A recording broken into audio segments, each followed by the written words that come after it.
Coucou mes chéris, j'espère que vous allez bien.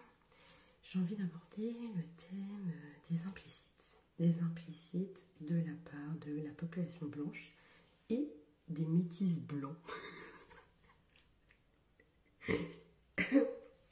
Pardon, excusez-moi, j'ai un peu perdu la voix. Pourquoi de la part des métis blancs et que je précise métis blancs? Tout simplement parce que vous voyez un œuf, il y a un jaune d'œuf, il y a un blanc d'œuf. Ben eux, ils se considèrent du côté des blancs d'œufs. Voilà, c'est aussi simple que ça. Et du coup, eux, ils se considèrent comme blancs, littéralement. Ils sont blancs dans leur tête. Quand ils voient des personnes un peu peaumates, plus foncées, un peu comme moi, et les personnes couleur ébène, alors n'en parlons pas. Les personnes très foncées de peau, donc un teint vraiment allé puissance, puissance soleil, quoi. Ils vont se prendre pour des personnes supérieures. Ce sont des personnes très hautaines, en fait. Voilà. Certains métis blancs qui n'ont pas subi le racisme parce qu'ils ont une goutte de sang noir et qui restent sur leur île, parce que je suis à La Réunion, hein, voilà. Les métis blancs vont être assimilés aux Yabdéo, par exemple, ici. Et vraiment, ils se prennent pas pour de la... Ils se prennent pas pour de la gnognotte. Ils se prennent vraiment pour des blancs. Mais vraiment, mais à 100%, quoi.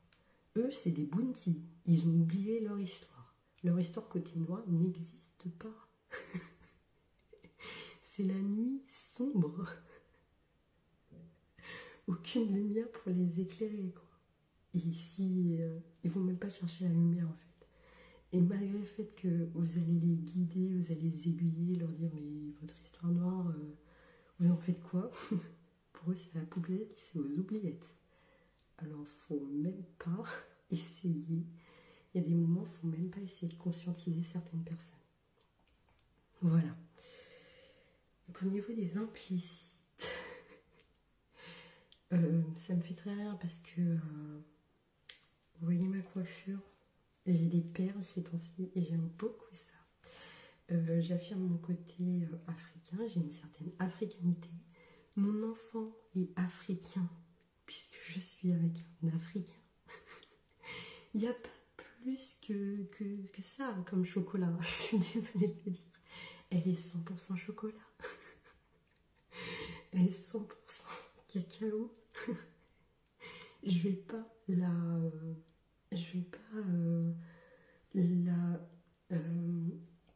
la frustrer ou par rapport à des traits physiques innés. Par rapport à son côté noir, je ne vais pas du tout la réprimer par rapport à ça. J'en vois pas l'utilité. Moi, j'ai déjà subi ça, c'est suffisant. Et j'ai envie qu'elle l'accepte. Et l'accepter, c'est une grande démarche spirituelle. Ah oui, ben mental, physique, tout. Tout y va, tout y passe, quoi. Donc du coup, comme j'affirme mon côté africain, on ne me demande même pas de quelle origine je suis ici, hein. Direct, Maoré. Mayotte. Et ça, c'est de la discrimination, c'est du racisme implicite, du racisme sous-jacent. Parce qu'en fait, il y a une personne, elle voit ta couleur de peau, elle voit ton style, et elle t'assimile à un groupe culturel. À un groupe culturel dont tu n'en fais pas partie, en vrai. C'est pas du tout mes origines.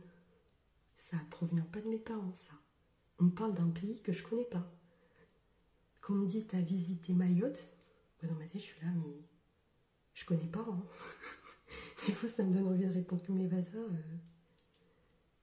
je connais pas l'Afrique.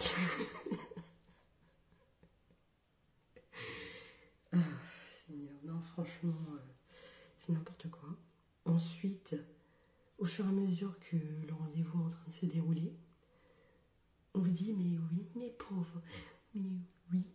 pour votre enfant, votre bébé, il faudrait bien le faire vacciner le BCG, vous savez, hein, c'est la merde noire en Afrique. C'est comme si on disait ça en fait. On ne dit pas ça explicitement, mais Genre, on dit, grosso modo, hein, il y a beaucoup de maladies infectieuses en Afrique. Ces maladies-là, ça peut être le sida, ça peut être, voilà, c'est des maladies sexuellement transmissibles. Vous croyez ces maladies, ça vient d'où en fait? L'ignorance blanche là. Hello, ça vient de vos ancêtres. Non mais, il faut remettre les points sur les i. Hein.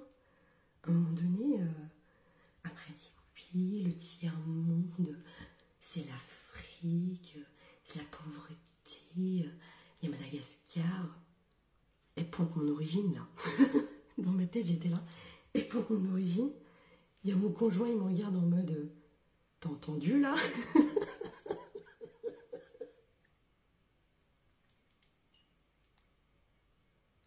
Mais j'étais là, mais la matière grise, ça fonctionne pas bien dedans. Hein. Il y a un cerveau, il sert à rien. Non mais franchement. Après, elle continue par... elle est en train de chercher, hein, parce que c'est une dame blanche, elle est en train de chercher... je vais dire quel pays encore. Tellement ils connaissent pas l'Afrique, ils savent pas quel pays dire. Ils sont des ignorants de l'Afrique, quoi. Culturellement, leur pays, toutes leurs traditions et tout, leur musique et tout. Oh, franchement, quand tu vois les jeux télévisés en France, tu te dis mais quelle intelligence! Il connaît toute la culture, c'est incroyable, il est cultivé. Mais quand tu leur parles de l'Afrique, ils sont là en mode mais qu'est-ce que tu me parles de la pauvreté humaine? Mais qui l'a importé cette pauvreté humaine? Sachant que nos ancêtres, franchement, il y a eu je ne sais combien, mais combien de personnes sur la conscience, de perte de personnes sur la conscience, et ils ont fait couler le sang, littéralement. Nos ancêtres, ils ont bâti la France.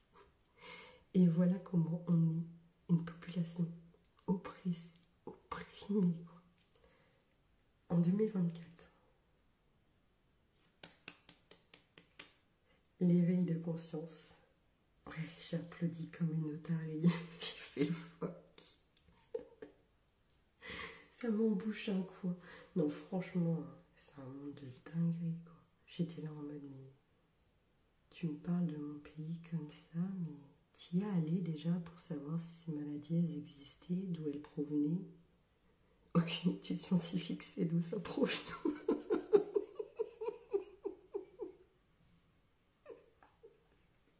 Aucune étude européenne sait d'où ça provient. J'espère vraiment qu'il y a des ingénieurs. Je sais qu'il y en a, mais franchement, cachez-vous, dissimulez-vous et faire des études sur les maladies, surtout sur leur provenance, leur origine. Franchement, je pense qu'il y a débat là-dessus. C'est trop controversé. Donc voilà un peu les implicites. Hein.